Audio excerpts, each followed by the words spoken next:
Welcome. You're watching Rugby with Rifle, a podcast about all things rugby and life, with your host, Danny Pabone and Rifle Scudder.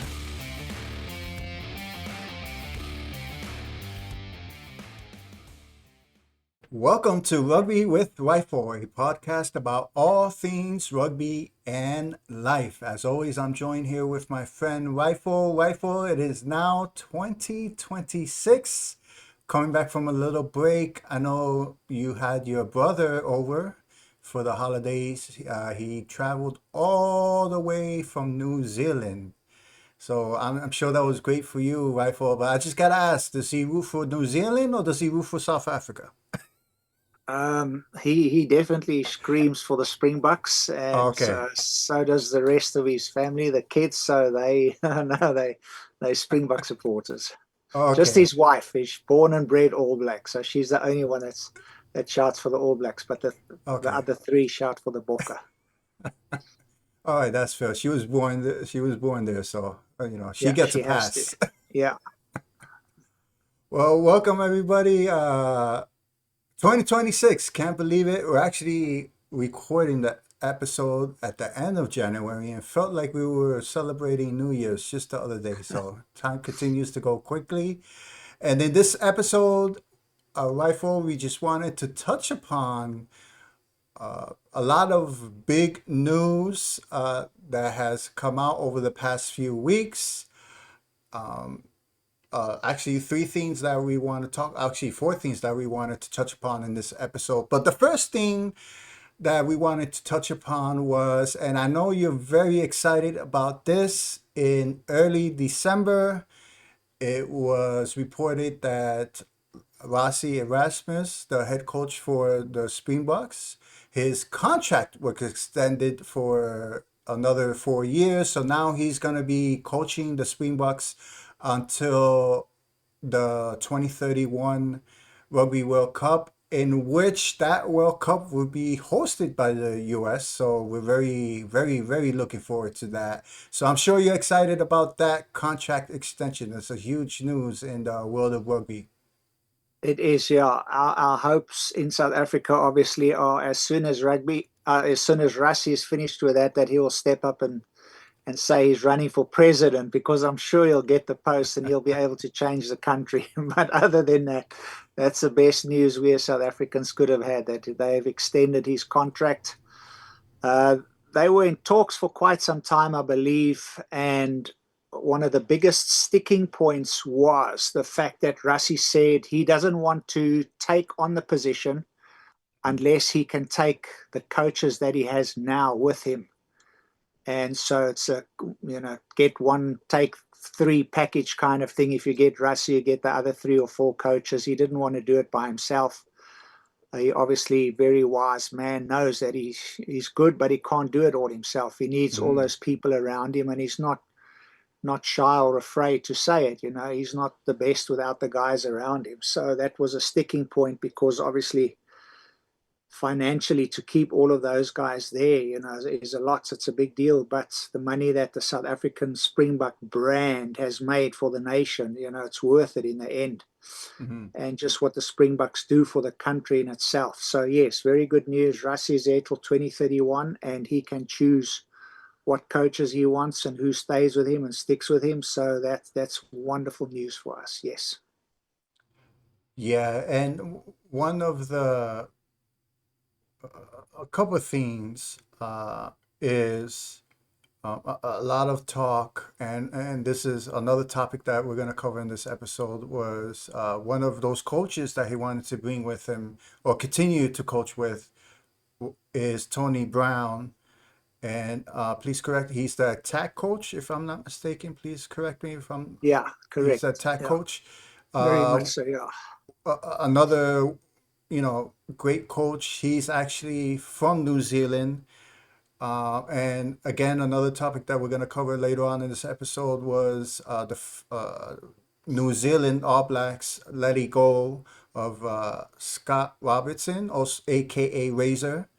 And, there was a lot of talk about Tony Brown, you know, now that New Zealand's going to get a new coach, will Tony Brown join the All Blacks coaching staff. But few days later, Tony Brown was like, okay, I'm going to cut all those rumors off. I'm contracted with the Springboks. I'm going to stay with the Springboks, and I'm going to continue to be the attack coach for the Springboks. So all those rumors were cut off.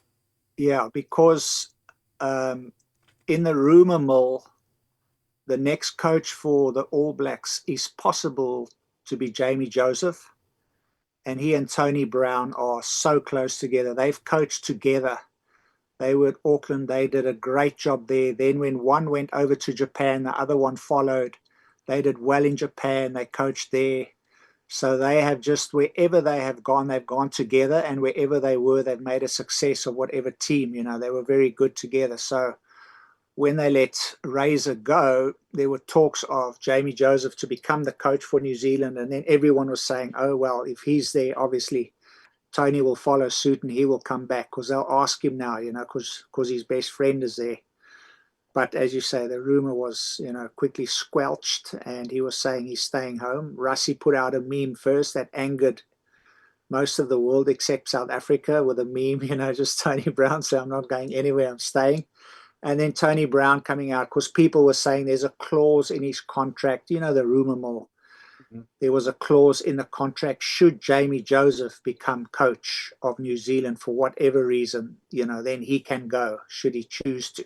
But he was saying there's no clause like that. I'm contracted till the next World Cup 2027, so I'm staying here, I'm doing that, and, that's it. So that's how all of that worked. Yeah, I think that rumor was started by the All Blacks fans, Ollie. Hey, and with AI, anything could be created and look real. So exactly, yeah. And the coach that you said that's probably one of the leading candidates is currently the coach of the All Blacks second tier team. From what I read, who's had a lot of great success of late. So it'll make logical sense just to pretty much essentially promote him to the national team. So yeah, so we shall see which way the All Blacks go. And the one thing I wanted to ask you, Rifle, before we move on, just talking about to talk about Razor being let go by the All Blacks is um, uh, just reading this during the 2023 Rugby World Cup. I didn't realize that technically Rossi wasn't the head coach. He was the director of rugby, and I forget the name of the gentleman who was actually the head coach. Can you please remind me? He's the one at Ireland now, Jock Nienaber. The gentleman with the glasses. Correct. That's how I he's remember coaching him. in Ireland. Yeah, he's coaching Okay, Leinster yes. now. So he was the head of rugby, the coach. Mm-hmm. And Rassie was director of rugby. So, and the Yes. thing about that, though, when Rassie was director of rugby, he changed a lot of things in the South African system. So, for example, the sevens and the women's rugby, he put a lot of effort and change into the women's rugby. So, just once again, his brain, just he went and changed. And now a woman for the first time last year played in the Rugby World Cup. And, we did an episode on that. But that was because of Rassie's doing. He really paid a lot of attention to that and put people's energy and focus on that, not just the Springboks who are doing so well. So, but he was not, yes, he was director of rugby, and Nienaber was the head coach. So just again, my brain when I talk about rugby is always comparing it to American football, the NFL. So director of rugby is very synonymous to being the general manager of a football team, give or take. More or less, yes. Okay. Yeah. Got it. But the thing with, talking about the 23 World Cup, and this is, I don't know, from my point of view, and like I've said many times, I may be very wrong here. New Zealand was having an issue at the 2023 World Cup with Ian Foster, who was their previous coach. And they let him know, and people were super angry about it, which is very understandable, that after the World Cup, he's gone, he's done. So he's going to train, he's going to take them, he's going to be the coach for the World Cup, and after that he's fired, he's let go. And then he did so well, he took them all the way to the finals, and I would say they were unlucky to lose to South Africa, to the Springboks in the final. They lost by a point. You had the captain go off with a red card. They missed kicks. It was just for them. It was they could have won it. But here you got a coach who said, doesn't matter what you do. After the World Cup, you're done. So the turmoil in a team, and can you imagine being a team knowing you're playing for Ian Foster, but doesn't matter what you do. After the last game, he's done. He's finished.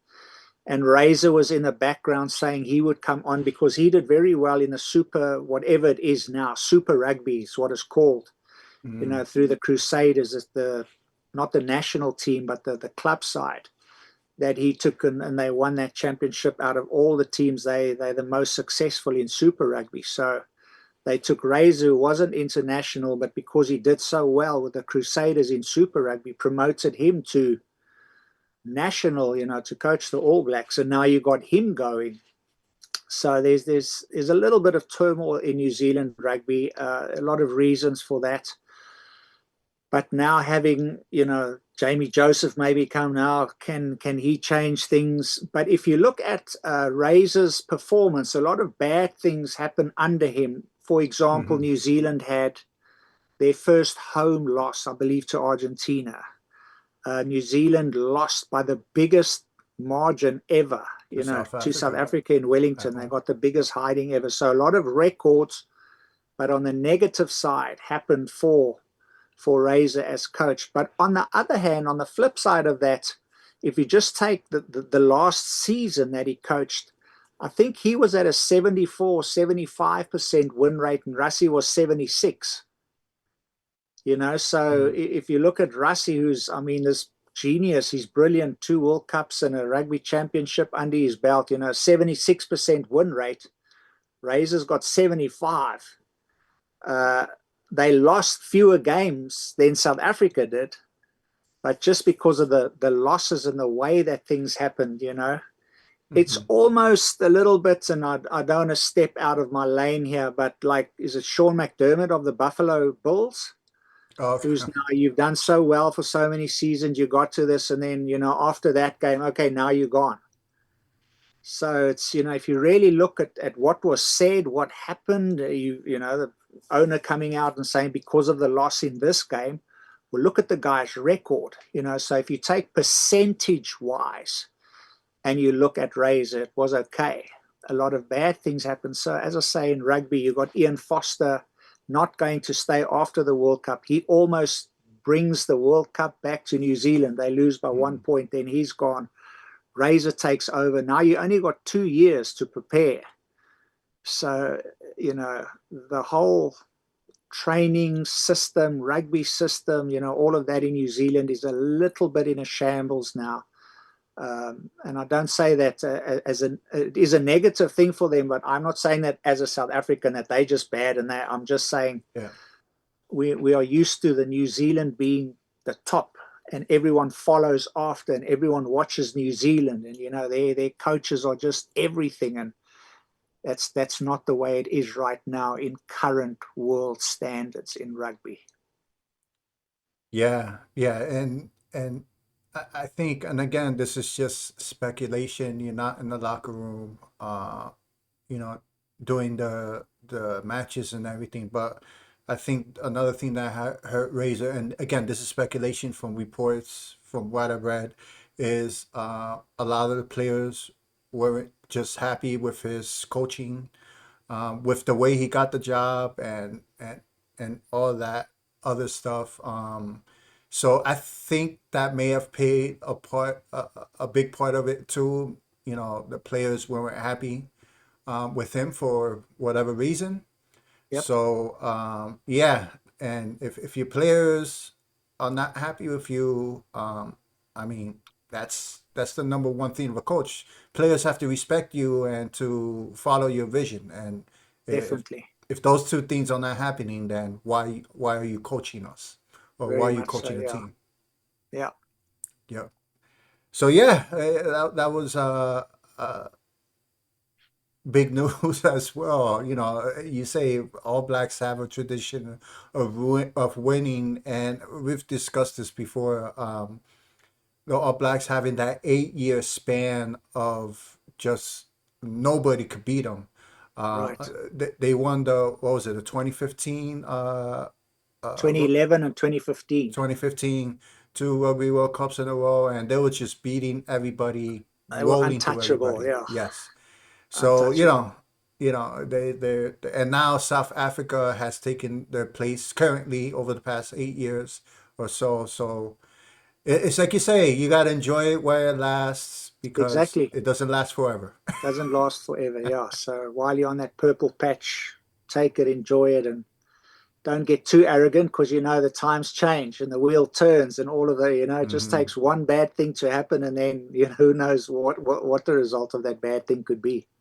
Yes, yes, and I'm sure the All Blacks will come back. They have so many talented players, and and the passion they have for rugby. I'm sure they'll be back Yeah, I don't want to anytime go soon. down a rabbit trail now, but listening to, you won't know who he is, but Murray Maxted, who Mm. used to be an All Black, one of the best players I've watched. My goodness, when I was young, and I told you about those days when my dad would wake me up at 3 in the morning I'm sorry. What and we was would his name watch the again? test. Murray Maxted, Max did. Okay. and he was on a program the other day, a rugby podcast in New Zealand, and he was talking about the issues that New Zealand are having. And some of the issues are, he was saying, back when he grew up and he was playing, and even till 2011 and 15, you had 4 or 5 guys, top players, vying for one position. So the guy that got that one position, he was absolutely the best of the best. And now, because of the feeder system that we've spoken about, now because of people looking at other sport, because soccer is becoming way bigger and more important in New Zealand. You Mm. got their rugby league that's picking up and drawing more players. All of these things. So where you used to have 4 or 5 clubs and you had 2 positions in each club, so you had 10 or 12 players trying to get the spot to be in the All Blacks jersey. Now you got 1 or 2 clubs in the top tier in certain areas and one player in that club. So your pool goes from drawing 14 or 15 guys per position to 2 or 3. Mm. So that's what you're saying. Oh, New Zealand will be back. I'm not so sure. And once again, I'm not saying that as a South African. Yeah, I'm so happy about that because it's all about rugby. It's about the game that we love. And that's an issue in New Zealand now. There are fewer people playing rugby, and the amount of players that are leaving New Zealand, like they do in other countries, to play overseas because they can make more money, Mm. because this season is not that long, so you get more rest time, and the competition is not as tough. So you go somewhere else and your longevity, your finances, all of that looks much better. So you got players like Rotalic, you got players like Mwanga, the fly half. We've been talking about the New Zealand fly half position for how long now? There's Richie Mwanga, who is playing in Japan, who's their number one fly half, and they're trying so desperately to fill the number 10 jersey. And you've got Richie Mwanga playing somewhere else because he says, I'm making more money. My season is not as long, so it's better for me to go there. Where in times where rugby was not professional, everyone was in New Zealand. Everyone wanted to stay in New Zealand. That All Black jersey was Mm. everything. Now you say, okay, if you play over here, we'll double your salary, we'll shorten your season. You don't have to play as hard. That looks a little bit better because I'm not going to hit my head so many times. I'm got more time with my family. I've got more money when it's all said and done. So that's not just for New Zealand, other countries as well. But if you look at South Africa now, we got clubs now and people who are playing rugby, and the effort and energy that is put into rugby. Man, we got 4 or 5 clubs in the rural areas in South Africa, and all these guys want to do is play for the Springboks. And in New Zealand, it's kind of like on the flip side of the coin. They're moving down, and people are playing other sports. They're rather playing soccer, or they're going overseas. So I am not 100% sure if we will ever see, and I hope I'm wrong, but the All Blacks as in charge as what they used to be, because, and you can see it over and over again now. Back in the day when you stood and you watched the haka, you could see the fear in the other team's eyes who were going to run on the field after New Zealand just did the haka. You could see the guys were shivering and shaking in their boots because they knew this is the All Blacks. They've lost that. Teams are standing in front of them now, and you can see in their eyes, they just absolutely can't wait. Bring it on, because we are ready. We are not scared anymore. We are coming with everything that we have. So that whole aura of the All Blacks and all of that is not what it used to be, if that makes sense. Yes. And not in a negative manner, not in a I hate that. I love the All Blacks. I love New Zealand rugby. It's amazing, but it's just not what it used to be. Interesting. And again, we've spoken about this topic of the feeder system in different countries. Australia is another country that's going through that, and part of the reason is because there's other sports, like you said, but another part of the reason is because Australia has another league called the Rugby League, which is different from rugby union rules.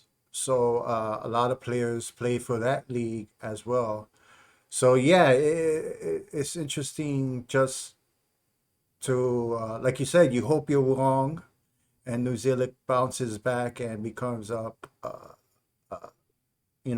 dominant fixture in international rugby like they used to be.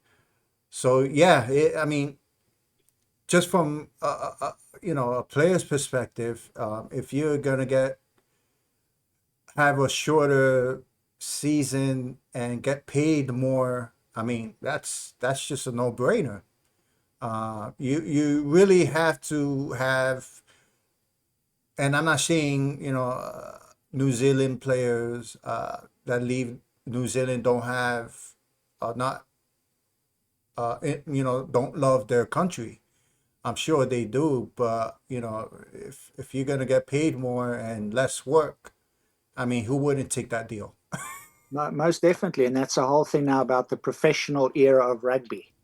It's Yeah. just the same in golf, where you had the PGA, and when we Hmm. were growing up, that's all you had. There was no competition, there was nothing else. It was the PGA, and that's it.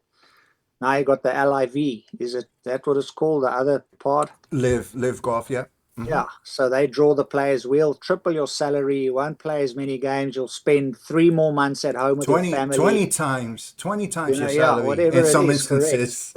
Right. So it's like that. And here you got, I think it's Mike Tyndall from England. They're trying a new rugby kind of system as well. It fell through last year, and they're trying to do the same. So I am very, very happy, obviously, as a South African, that our, not even government, but our sports committee allows, because of the finances of rugby.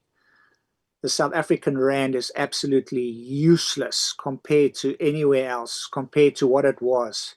Mm, So we still allow our players to go play overseas for other clubs, but they can still be picked for the Springboks. And New Zealand doesn't do that. They're current, and they're talking about that every year. It comes up again and again and again. Should we allow overseas players to be picked for the New Zealand side? And some say yes, some say no.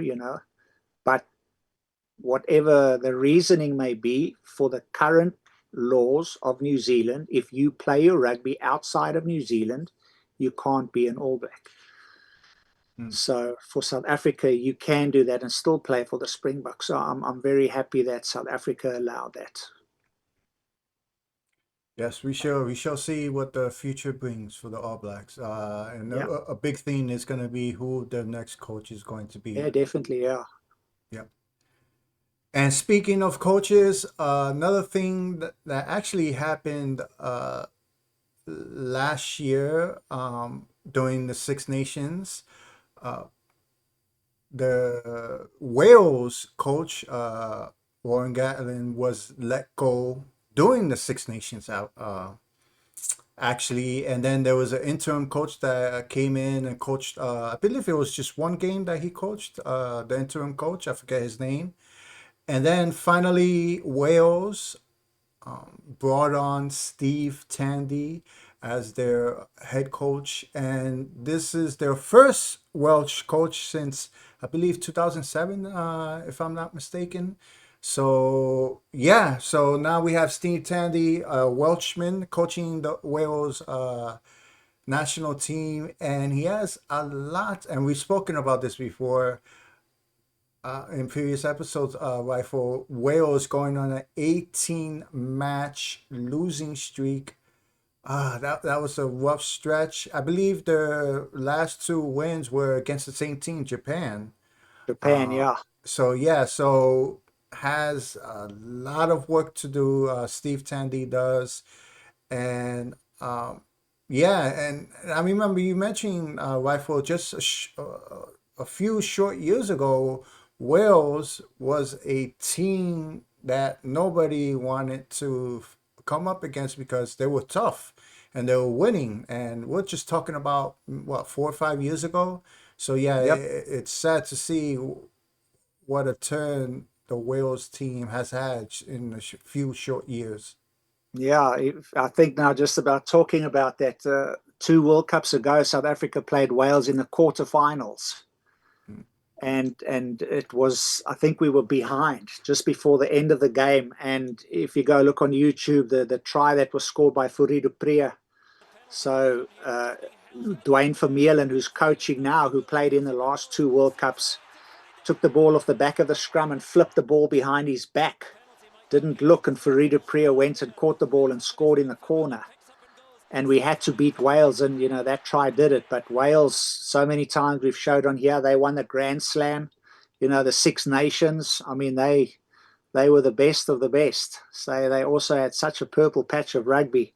But unfortunately, oh my goodness, also feeding systems, financial disaster, clubs closing, just not good for them. So hopefully Tandem can bring the boys back and do a little bit better than what they did in the last 2 years, for sure. Yeah, so we're rooting for them.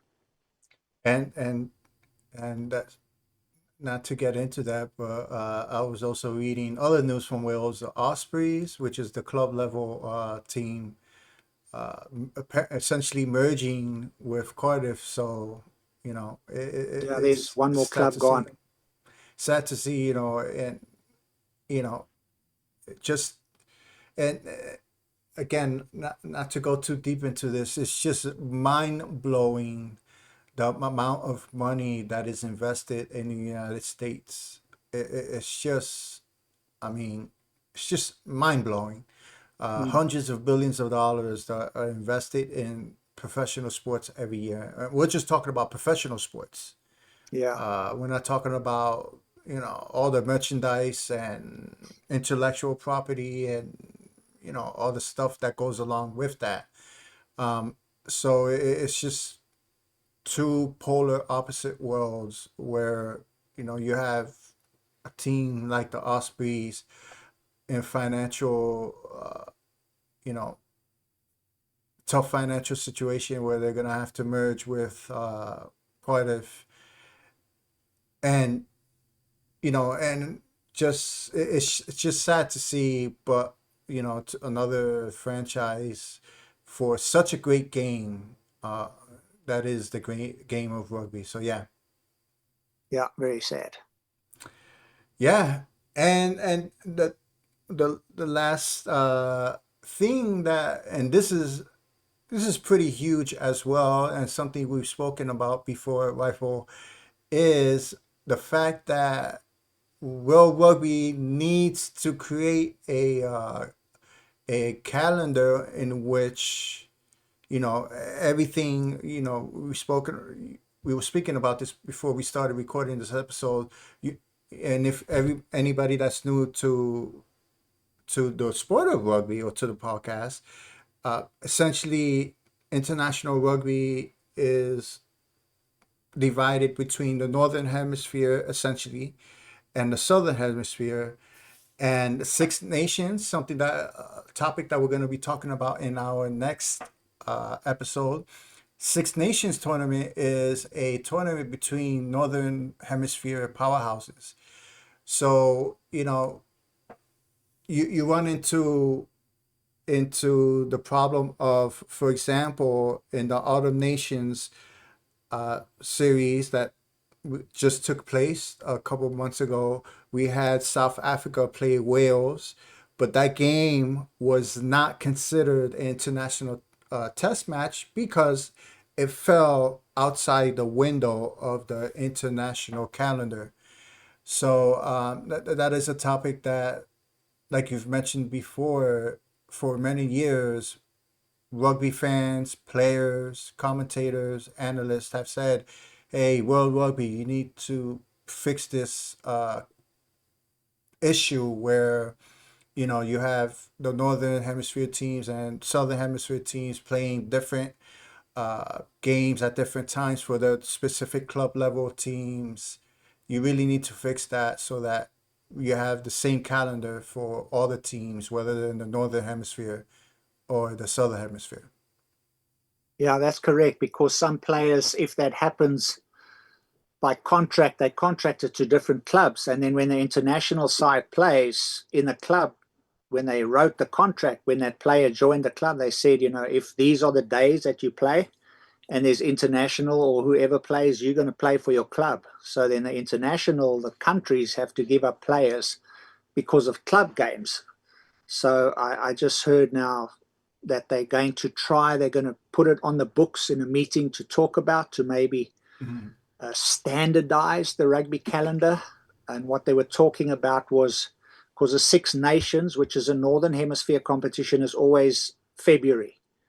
And then the Southern Hemisphere competition, the Rugby Championship, is always June, July. So it's South African winter. So what they're talking about, to be able to change the whole rugby calendar, sorry, you have to maybe take the Six Nations and play it a little bit later, and take the Southern Hemisphere competition and bring it a little bit earlier. So those two can be at the same time. And it will Mhm. be good for nations as well, because you won't have one country that has been training for this long and they're so ready, and you peak. We call it in rugby, you peak before the World Cup, and one country peaks. And they've said it's a shame. They've said it so many times, of Ireland, who's never gone past a quarterfinal in a Rugby World Cup. And they said the previous year, that what was it, 23, when South Africa won, they won the Grand Slam. They were unbeatable. They were so good. So they peaked just after after the Six Nations. And then a couple of months later, when they played in the World Cup, they were not as good as what they were during that. So that's what we talk about when a team peaks. But if you have the same calendar and everyone plays at the same time, then you won't have this issue. But we spoke about this last year, and this is all I'll say about it, is that Ireland are almost assured to go through to the quarterfinals because of the draw and the silliness of the next Rugby World Cup draw and how they did that. So this is their opportunity to definitely go to the quarterfinals. So they won't have that excuse in the next Rugby World Cup, but we'll leave that there. Rifle wants no excuses. So yeah, a lot going on in the rugby world. Just a few topics that we wanted to cover going into 2026. Again, rugby nations getting ready for the 2027 Rugby World Cup, which is going to be hosted by Australia. So yeah, another great. I'm sure it's going to be another great year of rugby, as always is, and looking forward to the Six Nations that's going to be starting in a couple weeks, and again, a topic that we're going to be covering in the next episode. So, Rifle, thank you, sir, again. Happy New Year, even though we're at the end of January. but Yes. we haven't seen each other for a few weeks because of the holiday break, and looking forward to another great year of rugby in 2026. Yeah. Thank you for watching, everyone, and have a good year. So with that, everyone, until next time, and take care. Thank you for watching this episode of Rugby with Rifle. Remember to press the like button and subscribe to the channel if you haven't yet to support this podcast.